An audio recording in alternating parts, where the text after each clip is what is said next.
आज के इस वीडियो में हेल्थ एंड फिजिकल एजुकेशन में हम टाइप्स ऑफ योग की बात करने वाले हैं। इस वीडियो में हम जानेंगे समझेंगे कि योग के अलग अलग टाइप्स कौन कौन से हैं, जिसमें हम ट्रेडिशनल योग के जो फोर पाथ हैं, ज्ञान योग, भक्ति योग, कर्म योग और राजयोग, हम उसकी भी बात करेंगे।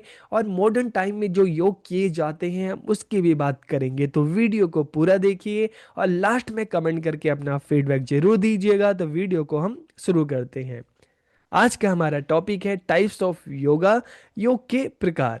तो देखिए, जब हम योग की बात करते हैं तो योग एक प्राचीन भारतीय जीवन पद्धति है। योग का मतलब सिर्फ आसन नहीं है। आसन तो योग का एक प्रकार है, बल्कि योग अपने आप में जीवन जीने का एक तरीका है। तो योग एक प्राचीन भारतीय जीवन पद्धति है। इसके बारे में हमें कैसे पता चलता है? अष्टांग योग से हमें पता चलता है। तो योग एक प्राचीन भारतीय जीवन पद्धति है। इसकी उत्पत्ति हजारों साल पहले भारत में हुई थी। यह स्वयं को अंदर से जानने और स्वयं को संतुलित करने की एक कला है।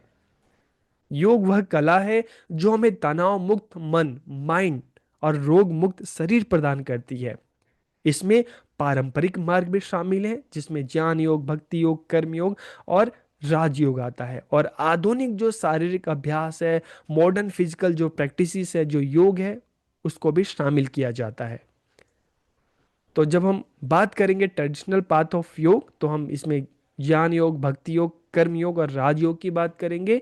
और मॉडर्न फिजिकल प्रैक्टिसेस की भी हम इसमें बात करेंगे। तो देखेंगे ट्रेडिशनल पाथ ऑफ योगा क्या थे, मॉडर्न फिजिकल प्रैक्टिसेस क्या है, दोनों में फिर क्या अंतर है, किस तरह का डिफरेंस है। ठीक है।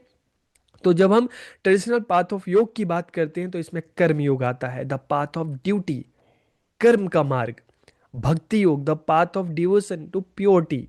राजयोग, the path of self control. Gyan yoga, the path of knowledge of self.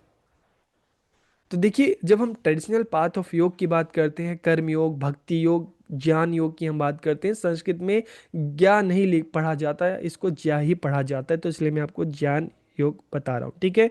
तो कर्म योग, भक्ति योग, ज्ञान योग, अगर हम इन तीन योग की बात करें तो इसमें ऐसा नहीं कि कर्म योग में कौन सा आसन किया जाता है। तो देखिए, इस चीज को आप जान लीजिए कि योग का मतलब सिर्फ आसन नहीं है। आसन तो योग का एक प्रकार है। योग तो जीवन जीने की एक कला है। और गीता में भगवान श्री कृष्ण ने अर्जुन जी को कर्म योग के बारे में बताया था, कर्म योगी बनने के लिए कहा था कि तुम निष्काम कर्म करो, फल की चिंता चिंता किए बिना सिर्फ तुम्हें क्या करना है? अपना कर्म करना है। तो कर्म योग हमें कर्म करने की बात बताता है कि हमें बिना फल की चिंता किए हमें सिर्फ अपने कर्म पे ध्यान देना है। भक्ति योग हमें ईश्वर को प्राप्त करने के लिए भक्ति, पूर्ण समर्पण भाव सिखाता है।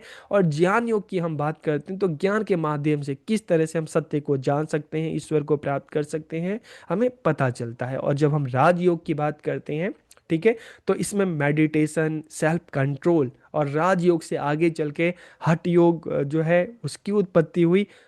और हठ योग से आगे चल के जो हम आधुनिक समय में जो अलग अलग जो योग क्रियाएं, आसन देखते हैं, उनका मतलब उनके निर्माण का आधार हठ योग बना। तो देखिए, जब हम कर्म योग की बात करते हैं तो एक किसी तरह का कोई हम इसका आसन, इसमें हम इन चीजों की बात नहीं करते। कर्म योग क्या है? यह कर्म का योग है, द योग ऑफ एक्शन। इसमें निस्वार्थ सेवा करना, फल की आसक्ति के बिना अपने कर्तव्यों का पालन करना शामिल है। ठीक है। तो कर्म योग हमें कर्म योगी बनाता है। कर्म योग हमें बताता है कि जीवन में हमें मेहनत करनी है, फल की चिंता किए बिना हमें अपना काम ईमानदारी से और पूरी एनर्जी के साथ हमें करना है। और श्रीमद् भगवत गीता में भी श्री कृष्ण ने जी ने अर्जुन को यही बात बताई थी कि आप अपना कर्म करो बिना फल की चिंता किए बिना, कि आपको फल मिलेगा कि नहीं, आपको इसकी चिंता नहीं करना, इसके बारे में नहीं सोचना, आपको सिर्फ अपना कर्म करना है। और इसी तरह से आप सब जो बीएड के स्टूडेंट हैं, अलग अलग कोर्सेज में जो आप पढ़ रहे हैं, तो आपको भी फल की चिंता किए बिना कि पता नहीं जॉब लगेगी कि नहीं, आगे क्या होगा, नहीं, आपको सिर्फ पूरी अपनी श्रद्धा से, पूरी ईमानदारी से आपको सिर्फ मेहनत करनी है, ईमानदार रहना अपने आप में। ठीक है। और भक्ति योग की हम बात करें तो द योग ऑफ डिवोशन, या भक्ति का योग है। जैसे हम मीराबाई की बात करते हैं, ठीक है, तो यह मार्ग प्रार्थना, कीर्तन और अनुष्ठान के माध्यम से परमात्मा के प्रति आध्यात्मिक जुड़ाव या प्रेम पर केंद्रित है। हम जब भक्ति आंदोलन की बात करते हैं मेडिवल सेंचुरी में, तो वो भी तो क्या था, इसी का एक उदाहरण है, जिसमें भक्ति के माध्यम से किस तरह से ईश्वर को प्राप्त किया जाए।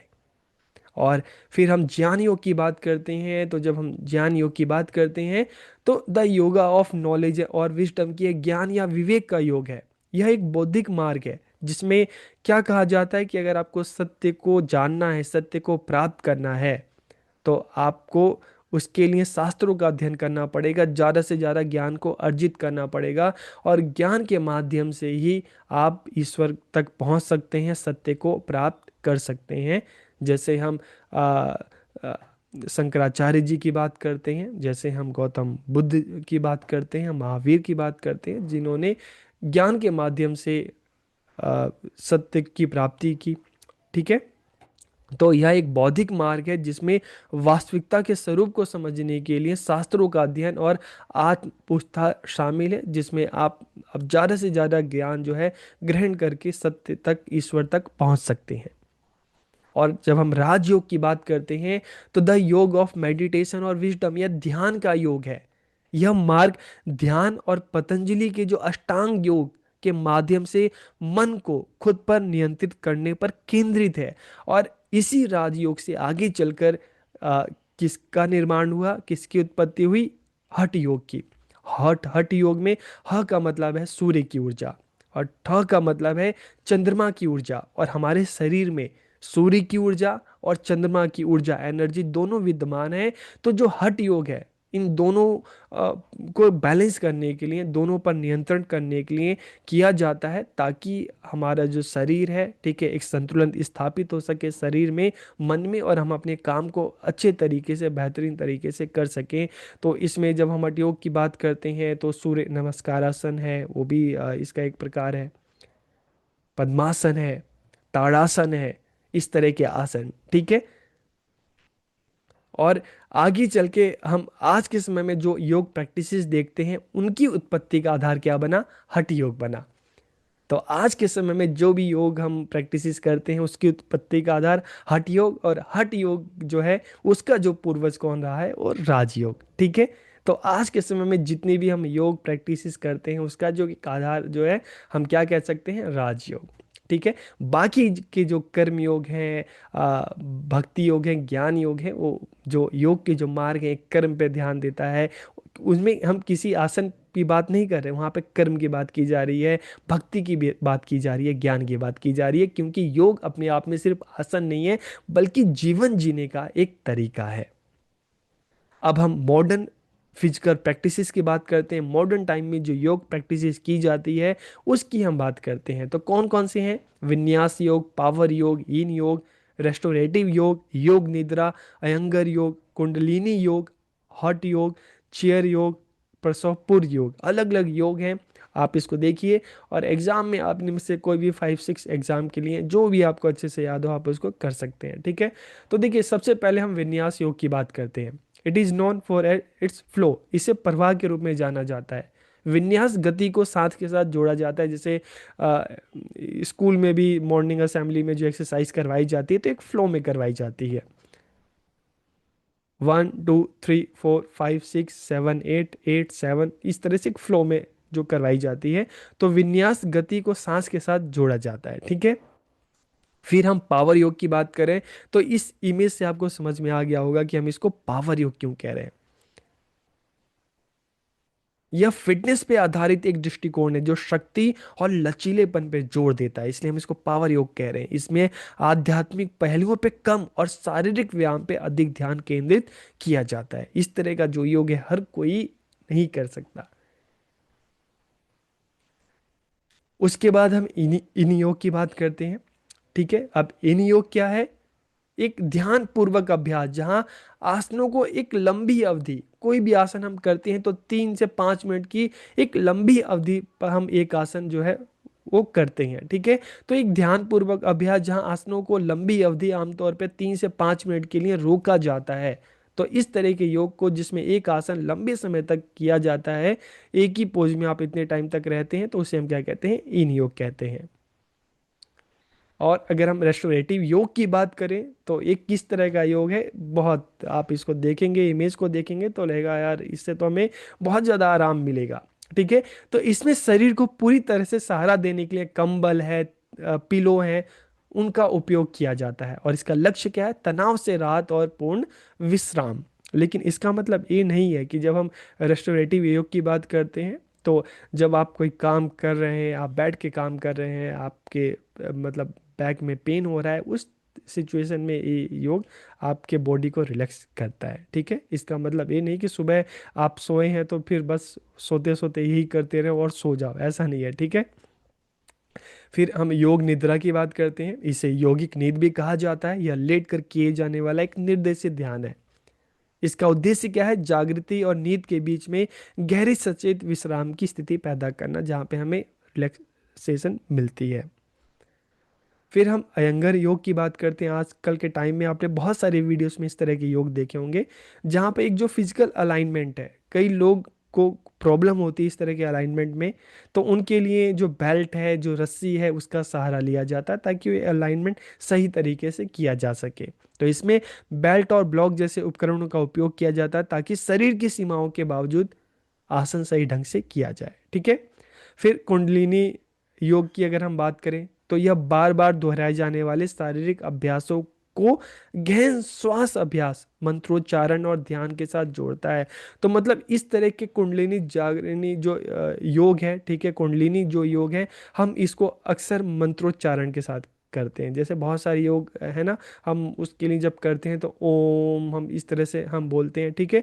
तो इस तरह की जो योग है मंत्रोच्चारण के साथ होते हैं ताकि जो हमारी कुंडलिनी है, जो रीढ़ की हड्डी के आधार पर जो उधर स्थित ऊर्जा है, वो जागृत किया जा सके। हॉट योग आजकल के टाइम में हम देखते हैं एक नया योग जो स्टार्ट हुआ है, हॉट योग। क्यों इसको कहा जाता है? क्योंकि इसको मिनिमम 40 डिग्री के टेम्परेचर पे किया जाता है। और इसका उद्देश्य क्या है? मांसपेशियों को ढीला करना और पसीने के माध्यम से शरीर की सफाई करना। तो वेस्टर्न कंट्री में हम देखते हैं इस तरह के योग जो हैं काफ़ी ज़्यादा प्रसिद्ध हो रहे हैं, फेमस हो रहे हैं। ठीक है, लोग इसको कर रहे हैं। तो यह एक गर्म कमरे में आमतौर पर 40 डिग्री टेम्परेचर या उससे ज़्यादा में किया जाता है। और चेयर योग की बात करते हैं। चेयर योग किसके लिए होता है? देखिए, चेयर योग उन लोगों के लिए होता है, या तो कोई फिजिकली कोई इशू हो जिसको, या तो जो एजिड लोग होते हैं, ठीक है, 45 50 से ऊपर, 60 से ऊपर, जिनके घुटने में और इस तरह की दिक्कतें होती हैं, तो उन लोगों के लिए जो होता है चेयर योग होता है। ठीक है। यह उन लोगों के लिए बनाया गया है जिनकी चलने फिरने की क्षमता कम है, जिससे बैठकर भी प्रैक्टिस की जा सकती है। और आज के टाइम में हम देखते हैं तो प्रीनेटल योग भी एक आ गया है। ठीक है। किसके लिए है?